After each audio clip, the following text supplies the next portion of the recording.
خواتین کا میں سوچتا ہوں باپ اور بھائی کی نگاہیں اس وقت کیوں بند ہو جاتی ہیں؟ باہر والے کو نظر آ رہا ہے کہ بڑا بھڑکاؤ لباس ہے، گھر میں باپ کے سامنے پہن کے نکلی، اس کو نظر کیوں نہیں آیا؟ ماں کو نظر کیوں نہیں آیا کہ میری بیٹی کا یہ لباس، یہ کالج کے نام پہ پینٹ شرٹ، یہ تنگ لباس، یہ بھڑکاؤ کلر، یہ باریک لباس، ان کو گھر والوں کو نظر کیوں نہیں آتا ہے؟ ان کی آنکھیں اس وقت کیوں پھوٹ جاتی ہیں؟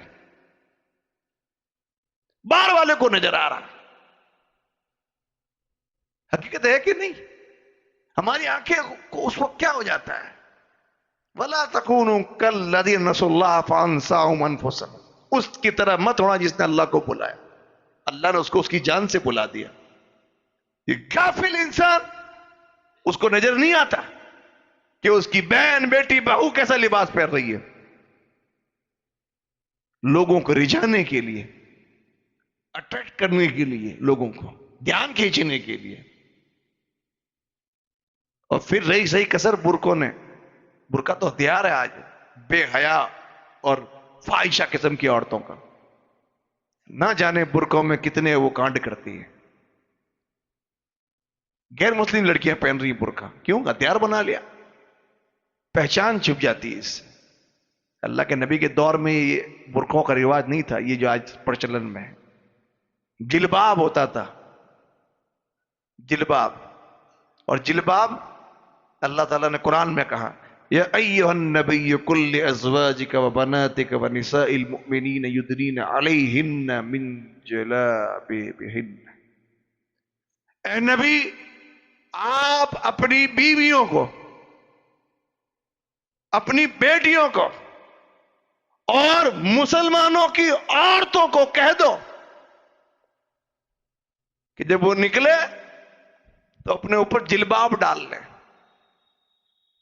جلباب کہتے ہیں بڑی چادر کو۔ انصار کی عورتوں نے جب یہ آیت اتری نا، ابن عباس کی تفسیر بھی یہی تھی، اور انصار کی عورتوں نے فوراً عمل کیا، بڑی چادر ڈال لے، جب گھر سے نکلے اس کے جسم کی بناوٹ نظر نہ آئے۔ جلباب کہتے ہیں ایسی چادر جو سر پہ ڈالی جائے، جب سر پہ اس کو ڈال دے تو اس سے اس کا پورا جسم ڈھک جائے، صرف دیکھنے کے لیے ایک آنکھ کھلی رکھے۔ حضور کے زمانے کی عورتوں کا یہ پردہ تھا، یہ برقع تھا ان کا، ایک آنکھ کھلی رہتی تھی، صرف ایک آنکھ۔ اور یہاں تو پر نور چہرہ دکھانے کے لیے نہ جانے کتنے جتن ہوتے ہیں غیروں کو، ایک آنکھ رستہ دیکھنے کے لیے کھلی رہتی، اس کو کہتے ہیں جلباب۔ یہ پردہ تھا، اور آج کہاں پردہ، کہاں پردہ آج؟ اب ہمارے یہاں تو رواج شروع ہے، مرد چہرہ نہ دیکھے میت کے بارے میں۔ اس جاہل ملا کو کہو کہ یہ بات جو تو میت پہ کہہ رہا ہے، اللہ کی قسم اس سے زیادہ سخت قانون اس کی زندگی میں تھا۔ تو منبر و محراب سے کہتا کہ تمہاری بیٹیوں کا، تمہاری بیوی کا اور تمہاری بہنوں کا چہرہ غیر نہ دیکھے۔ یہ اس وقت کہنا تھا جب یہ زندہ تھی، اس وقت تو نے کبھی کہا ہی نہیں۔ آج کہہ رہا ہے کہ غیر محرم چہرہ نہ دیکھے، دیکھ بھی لیا تو کیا فرق پڑے گا، نہیں دیکھے تو بہتر ہے، وہ تو میت ہے۔ زندگی میں گھومتی تھی، اس وقت کیوں نہیں روکا؟ تو ایک ہوتا ہے لباس، بے حیائی پھیلانے کا ذریعہ۔ چیک کریں لباس گھر کی خواتین کا کیسا ہے لباس۔ دوسرا ذریعہ جو ہوتا ہے بے حیائی پھیلانے کا، بے کب پھیلتی ہے؟ دیکھ گھر میں تو باپ ہے، بیٹا ہے، بھائی ہے، ان کے سامنے تو کیا عورت بے حیائی پھیلائے گی، یا مرد کیا بے حیائی گھر میں بیٹھ کے کرے گا؟ بے حیائی پھیلتی ہے نکلنے سے، گھر چوکھٹ سے قدم جب باہر پڑتا ہے، یا ایک عورت گھر سے نکلی، یقین جانے آپ، مرد چھوڑیں آپ، نہیں دیکھنے والی جو شیطان کی فوج ہے نا، وہ ساری ایکٹیو ہو جاتی ہے کہ ہاں یہ عورت نکلی ہے، اب اس کا کیا کرنا، اس کو کیسے بہکانا، پوری واچنگ کرتا ہے شیطان اپنی پوری فوج کے ساتھ۔ دیندار ہو یا بد دین، گھر کے کام جائے یا دین کے کام، کوئی بھی کام جاؤ آپ، مسجد آؤ بھلی کہ صاحب درس کے لیے جا رہی ہے، مسجد جا رہی ہے، جمعہ کے لیے جا رہی ہے، مزاروں پہ جا رہی ہے، درگاہوں پہ، کسی نام پہ گھر سے نکلے، اللہ کی قسم اگر اس کے اندر اللہ کا خوف نہیں ہے، ایک چیز، اگر اس نے اسلامی تعلیم پر عمل نہیں کیا ہے، دو چیز، شیطان اچک لے گا اس کو، اللہ کا خوف اس سے روکے گا غیر محرم کی طرف جانے سے، اور اسلامی تعلیم، پردے کا قانون اس کو بچائے گا غیروں کے عملے سے. نکلی نہیں اور گئی نہیں. حدیث کے الفاظ، شیطان طاق میں رہتا ہے، یوں بیٹھا دیکھتا ہے، اب نکلے گا اب نکلے. اسی لیے قرآن نے بڑا سخت الفاظ میں کہا وَقَرْنَ فِي بُيُوتِكُنَّ وَلَا تَبَرَّجْنَ تَبَرُّجَ الْجَاهِلِيَّةِ الْأُولَىٰ، اپنے گھروں میں بیٹھی رہو. جاہلیت کے دور میں جو کافر عورتیں ہوتی تھی نکلتی تھی، ایسے گھروں سے نہ نکلو. ضروری کام ہے تو دو چیزیں ساتھ لے کے، اللہ کے خوف کا زیور اور اسلامی تعلیمات پر عمل، یہ دو چیز ساتھ لے کے جائیں آپ، ورنہ بہتر کیا ہے، گھر میں قرار پکڑ. اور اس میں بھی خاص احکامات دیے، خاص احکامات، جیسے سفر کی بات آ جائے، سفر کی بات آ جائے تو اللہ کے نبی علیہ السلام نے صاف حکم دیا لا تسافر المرأة الا مع ذی محرم، کوئی عورت اپنے محرم کے بغیر، باپ بھائی بیٹا جو محرم رشتے ہیں ان کے بغیر سفر نہ کرے. حرام قرار دے دیا کہ کوئی عورت بغیر محرم کے گھر سے نہ نکلے. اکیلی بہت بڑی بات ہے، اور آدمی سوچتا ہے کہ یار کیا ہے، اپنی سگی بہن کے ساتھ جا رہی ہے، کیا ہے کہ صاحب خود کی امی کے ساتھ جا رہی، کیا ہے کہ سہیلی کے ساتھ جا رہی. اللہ کی قسم آج ہمارے گھروں کی عورتوں کو جس طرح غیر محرم مردوں سے بچانا ضروری ہو چکا ہے، اس سے کئی گنا زیادہ بہن بیٹی بہو کی سہیلی بہن اور اس کے رشتہ داروں سے عورت جو ہے اس سے بچانا ضروری ہو چکا ہے. پتہ ہی نہیں چلتا، آدمی سوچتا کیا ہے سگی بہن ہے، کیا ہے سہیلی ہے، کہاں نکلی کہاں آئی کوئی پتہ نہیں. سفر نکلنا، نکلے گی تو بے حیائی پھیلے گی، کہاں کی کہاں جائے گی. اور آج سفر کے نام پر آپ دیکھیں، یہ بھی ایک نیا فتنہ ہے، ایجوکیشن.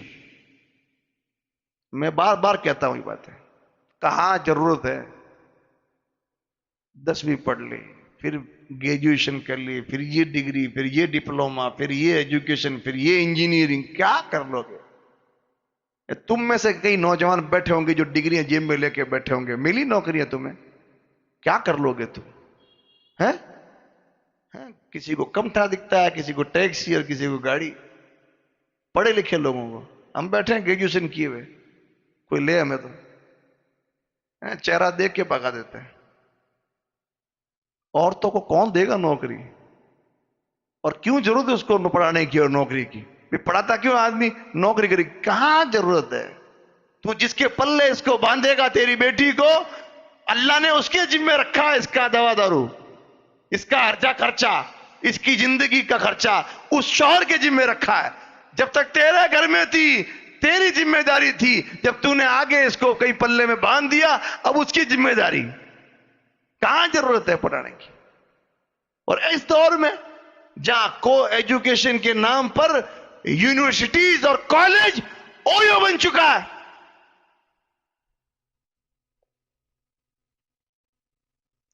کالجز ہوٹلیں بن چکی ہے. کیا ساتھ پڑھنے والا ٹیچر سے محفوظ نہیں ہے مسلمان بچے؟ کہاں ضرورت ہے؟ نکلے گی تو جائے گی. تو ایک چیز، دوسری ہے، پہلی چیز لباس، دوسری چیز گھر سے نکلنا. اور گھر سے نکلنے میں اس کو بھی جوڑ دیں آپ، تنہائی کو. تنہائی کیسے کہتے ہیں؟ اکیلا مرد اکیلی عورت، اس کو کہتے ہیں خلوت. کہ کوئی اکیلا مرد، حضور نے فرمایا لا یخلون رجل بامرأۃ الا مع ذی محرم، ایک حدیث کے الفاظ یہ ہیں، اور ایک کہ الا کان ثالثهم الشیطان، کوئی عورت، کوئی آدمی کسی عورت کے ساتھ تنہائی میں نہ بیٹھے، تنہائی اختیار نہ کرے، سوائے اس کے کہ ساتھ میں اس کا باپ بھائی بیٹا ہو، اکیلے میں ایک کمرے میں، ایک کالج میں، ایک اسکول، ایک جگہ پر کوئی مرد اور کوئی عورت اکیلے تنہائی میں نہ بیٹھے جب تک کہ اس کا محرم ساتھ نہ ہو، ورنہ الا کان ثالثهم الشیطان، تیسرا شیطان ہوگا ان دو کے ساتھ میں، ہے کہ نہیں؟ کسی بھی نام پہ نہیں۔ اب ضمن بات ہے، یہ کہہ دیتا ہوں، آج ہی کہیں ذکر ہوا ہے اس لیے کہہ دیتا ہوں، اس کو تنقید نہ سمجھیں، متنبع کرنا سمجھے اس کو۔ ڈاکٹر کے پاس بھی، ڈاکٹر کے روم میں چیک کرانے جائے گی تب بھی اکیلے نہیں جائے گی، حرام ہے۔ اور کوئی مولوی صاحب کے پاس دم اور جھاڑا کرنے جائے گی تب بھی مولوی صاحب اکیلے میں دم جھاڑا نہیں کریں گے اس کے، حرام ہے یہ۔ مولوی صاحب ہیں وہ جبریل کی اولاد تھوڑی ہیں کہ ان کو خواہش نہیں ہوتی۔ اب تو سوشل میڈیا کا زمانہ، کئی مولوی ایکسپوز ہو رہے ہیں، اور اللہ پناہ میں رکھے، اللہ ہمیں اس چیز سے، اس برائی سے بچائے۔ کوئی دم ہو یا جھاڑا کچھ بھی ہو، ڈاکٹر ہو یا معالج کچھ بھی ہو، اکیلے میں کوئی عورت کسی مرد کے ساتھ نہ بیٹھے۔ یہاں قانون سختی دیکھیں بچاؤ کی، 10 سال کا لڑکا ہو گیا، اب اس کے بستر الگ کرو، سگی بہن کے پاس بھی نہیں سو سکتا وہ، اس سے پاکیزہ رشتہ کیا ہو سکتا ہے؟ اتنا اسلام احتیاط کر رہا ہے، اور ہم کچھ احتیاط نہیں۔ کہاں آ رہی ہے، کس کے ساتھ آ رہی ہے؟ میں نے بتایا نہیں، فلم سٹی والا کیس آپ کو، غیر مسلم کے ماں کہہ رہی ہے اس کا بھائی ہے، غیر مسلم اس کا بھائی، وہ اپنی بہن کا ہی سگا بھائی نہیں ہے، سگا بھائی جو اس کی سگی بہن اس کا بھی بھائی نہیں ہے، وہ کام پڑے تو وہ اس کے ساتھ بھی نہیں چوکے۔ جائے گا کہ اس دور میں، کہ جس دور میں وہ لوگ پوری پلاننگ کے ساتھ، سازش کے ساتھ مسلمان بچیوں پر گدھ کی طرح نگاہیں ڈال کے بیٹھے ہیں، اس دور میں تو ایک غیر مسلم کو کہہ رہی ہے کہ اس کا بھائی ہے، اور اس کے ساتھ گاڑی میں بیٹھ کے کہیں آ سکتی ہے؟ جتنا سوچ رہے ہیں اور جتنا دیکھ رہے ہیں نا ہم حالات، اس سے کہیں زیادہ خراب ہے۔ اس لیے ان تعلیمات پر سختی سے عمل کرنا ہے۔ دو چیز، تیسری چیز بے حیائی پھیلانے کا ایک اور ذریعہ ہے، وہ کیا ہے آپ بتائیں، جس سے بے حیائی پھیلتی ہے؟ موبائل اور سوشل میڈیا۔ ہماری بچیوں کے پاس پڑھائی کے نام پر ہی کیوں نہ ہو بولے، اگر سوشل میڈیا پر مشتمل فون ہے تو یقین جانے اللہ کی پناہ ہے، اللہ نے کوئی بچائے تو بچے، ورنہ معاملہ سنگین ہے۔ سوشل میڈیا پر مشتمل فون، اور فون میں تو اب کتنی چیزیں آپ نوجوان ہم زیادہ جانتے ہیں، نہ حاجی نہ نمازی نہ امام نہ مقتدی، کوئی نہیں بچا ہوا ہے کہ کیا کیا کیا کھولتے ہیں، کیا نکلتا ہے، کیا دیکھنا چاہتے ہیں، کیا موبائل دکھاتا ہے آپ کو، یہ تو سب کو پتا ہے۔ لیکن موبائل میں بڑی چیز کیا ہے؟ غیر محرم سے بات چیت، اور پھر اس بات کو آگے بڑھانا۔ اسلام نے اس کو بند باندھنے کے لیے کیا قانون دیا آپ کو پتا ہے؟ اللہ تعالیٰ نے اپنے نبی سے کہا، یا نبی کی بیویوں سے کہا، یا نساء النبی لستن کاحد من النساء، اے نبی کی بیویوں تم دوسری عورتوں جیسی نہیں ہو، دوسری عورتیں جو گھومتی ہے تم ویسی نہیں ہو، ان اتقیتن فلا تخضعن بالقول، اگر تم پرہیزگاری اختیار کرنا چاہتی ہو تو جان لو کسی غیر محرم سے نرم لہجے میں بات مت کرنا۔ فَيَطْمَعَ الَّذِي فِي قَلْبِهِ مَرَضٌ فَقُلْنَا قَوْلًا مَعْرُوفًا، جو دل کا مریض ہوگا نا وہ امیدیں لگا بیٹھے گا تمہاری نرم گفتار سے۔ کتنا پاکیزہ اور کتنا اہمیت پر حامل قانون ہے کہ ایک مسلمان عورت کسی غیر سے، دودھ والا، چائے والا، سبزی والا، کپڑے والا، میڈیکل والا، ڈاکٹر، کوئی بھی ہو، نرم لہجے میں بات نہیں کرے. اگر تم نے نرم لہجہ اختیار کیا تو جان لو مریض عشق پہ لعنت خدا کی، مرج بڑھتا گیا جو دوا کی. لاکھوں کروڑوں کی تعداد میں سے مریض بیٹھے ہیں جو تمہاری نرم گفتار سے امید لگا بیٹھیں گے. یہ ذریعے ہیں بے حیائی پھیلانے کی. ہر بار بات آتی ہے، ہم تو ہر بار کہتے ہیں ان چیزوں کو، بس متنبع اس لیے کیا جاتا ہے کہ اب یہ بیماریاں بڑھ رہی ہیں، یہ گناہ بڑھتے جا رہے ہیں، یہ چیزیں بڑھتی جا رہی ہیں. اور افسوس اس پہ ہوتا ہے کہ اب دیکھو والدین، ماں باپ، ان کو کیا حکم تھا؟ کو انفسکم واہلیکم نار، بھائی اپنے آپ کو بچا، اپنے گھر والوں کو بچا جہنم سے. حکم یہ تھا، جہنم سے بچا. کتنے لوگوں نے فکر کی، کتنے لوگوں نے فکر کی کہ میں اور میرے گھر والے جہنم سے بچ جائیں، میں اور گھر والے دنیاوی رسوائی اور ذلت سے بچ جائیں. رسوائی ذلت ہے کہ نہیں ہے؟ کسی باپ کو خبر تیری بیٹی بھاگ گئی، رسوائی نہیں؟ تیری بیٹی اس سے لگی ہوئی ہے، رسوائی نہیں؟ یہ رسوائی کیوں آئی؟ کہ پہلے اسلامی تعلیم پر عمل نہیں کیا، چوکنا نہیں ہوا، لاپرواہ بے پرواہ رہا، دنیا کا بندہ بن کے جیا، تو یہ ذلت اٹھانی پڑی. نہیں فکر کی گھر کی، نہ ان کا خیال رکھا. حکم یہ تھا کوشش کر بچا، اتنا لاپرواہ بے پرواہ ہو کے مت بیٹھ. لیکن وہ کیا. لباس کے معاملے میں میں نے بتایا، ماں باپ کے سامنے گھٹیا لباس پہن کے نکلتی ہے. موبائل کی بات ہے تو ماں باپ خود لا کے موبائل دیتے ہیں. سوشل میڈیا چلاتی ہے، ماں باپ کو پتا. باہر نکلتی ہے، غیروں سے دوستی ہے، نرم گفتار ہے، بے دھڑک، بغیر سوچے سمجھے کہیں آنا جانا ہے، کوئی روک ٹوک نہیں. یہ سب چیزیں ہیں کہ نہیں؟ لیکن متنبع نہیں ہوا تو خود بھاگیدار بنا.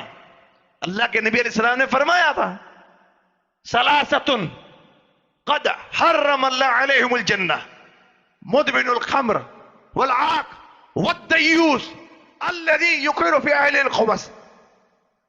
3 لوگوں پر جنت حرام ہے، نہیں جائیں گے جنت میں. جنت حرام 3 لوگوں پر. پہلا کون؟ مدمن الخمر، ہمیشہ شراب پینے والا. والعاق، ماں باپ کا نافرمان. والدیوس، ایسا دیوس آدمی جو اپنے گھر والوں میں بے حیائی کو برداشت کر لیتا ہے. اس کے سامنے بے حیائی ہوتی ہے، بہن بیٹی بہو بے حیائی کرتی ہے کسی بھی طرح کی، ٹھنڈے پیٹے برداشت کرتا ہے، تنقید نہیں کرتا، اصلاح نہیں کرتا، روکتا نہیں. ایسا آدمی کو دیوس کہا گیا اور جنت حرام کی گئی. نہیں جائے گا جنت میں ایسا آدمی. دنیا ہی برباد، آخرت ہی برباد. اس سے زیادہ بے حیائی کیا ہوتی ہے کہ شادی کا موقع ہے. کیا ایسا ابھی 2 دن پہلے کی بات ہے، عقلیہ سے بارات جا رہی ہے، مسلمان خواتین کیا بوڑھی اور کیا جوان ڈانس کر رہی ہے ڈی جے پر. لڑکا پاس میں کر، کیا میں تو جانتے نہیں کیا ہے یار، میری بہن ہی ہے یار. اب گدھے، تیری بہن تیرے سامنے مجرے کر رہی ہے روڈ پر. میں نے بہت سمجھایا یار، مانتی نہیں ہے. ڈوب کے مر جا تو کسی گاڑی کے نیچے آ جا، یہ بہتر ہے تیرے لیے کہ ایک گاڑی آئے تجھے کچل کے نکل جائے. یہ تیرے لیے بہتر ہے اس بات سے کہ تیری بہن، تیری بیٹی اور تیری بہو غیروں کے سامنے مجرے کرے. تیری غیرت کہاں مر گئی؟ وہ بہتر تھا تیرے لیے، تو مر جاتا. اس چیز سے بہتر شادی کے موقع پہ کیا معلوم کیا ہو جاتا ہے لوگوں کو. شادی نبڑ جائے، چلتے ہیں شادی والے کے گھر، چائے بھائی پی، بلاؤ نا. کس کو بھائی؟ بھابھی جی کو. کیوں؟ مجرا دیکھنا ہے. کیا کہے گا وہ؟ کیا کہے گا وہ؟ دھکے دے کے نکالے گا؟ ایسی بات کر رہا ہے میرے گھر کی عورتیں. بھائی بند کمرہ ہے، تیرے گھر میں ہے، میں اکیلا ہوں، دیکھنا چاہ رہا ہوں مجرا، تجھے غصہ آ رہا ہے.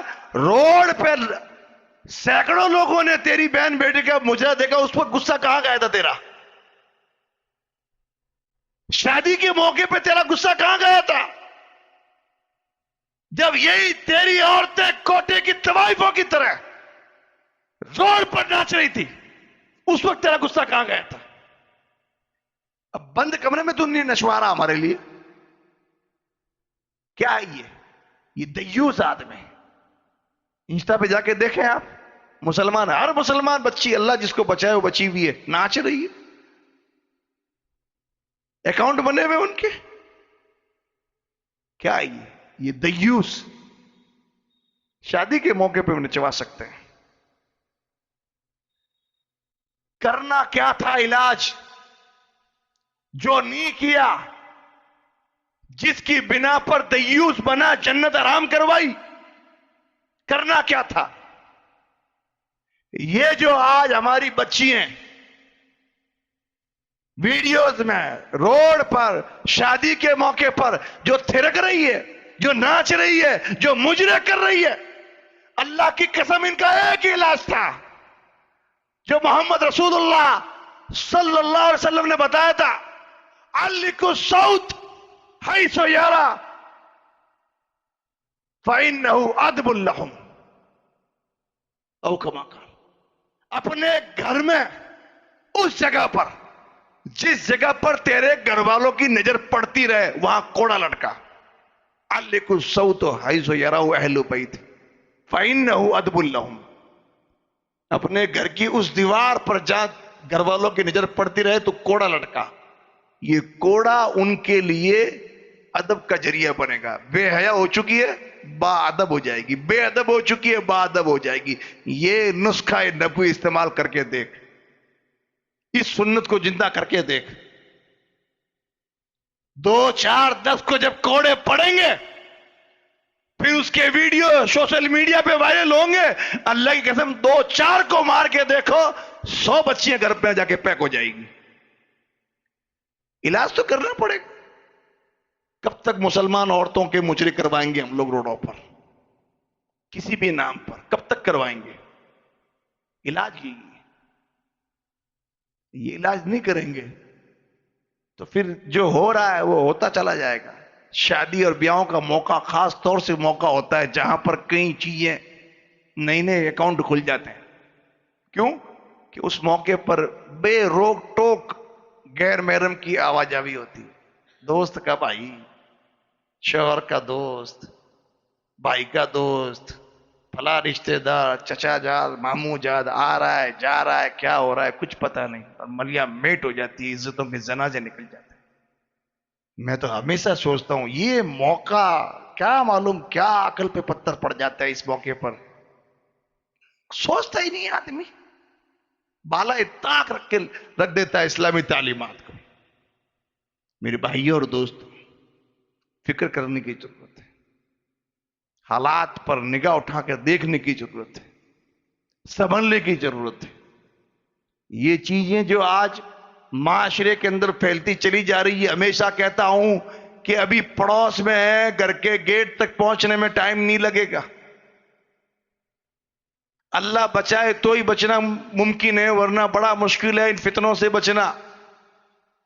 اور فتنوں کے زمانے میں نجات کی کرنیں اللہ اور اس کا دین اور اس کی تعلیمات ہی ہے کہ جتنا اللہ کا دین، اس کی تعلیمات عام ہوگی، اللہ کا خوف دلوں میں راسخ ہوگا، اتنا ہی لوگ بچیں گے اس چیز سے. ورنہ آج کوئی کسی سے نہیں ڈرتا، کوئی کسی سے نہیں ڈرتا. ڈرانا ہے تو لوگوں کو اللہ سے ڈراؤ، جوڑنا ہے تو اللہ کے دین سے جوڑو، محبت پیدا کرنی ہے اس کے دل میں تو اللہ کی محبت پیدا کرو. تبدیلی اسی چیز سے آئے گی.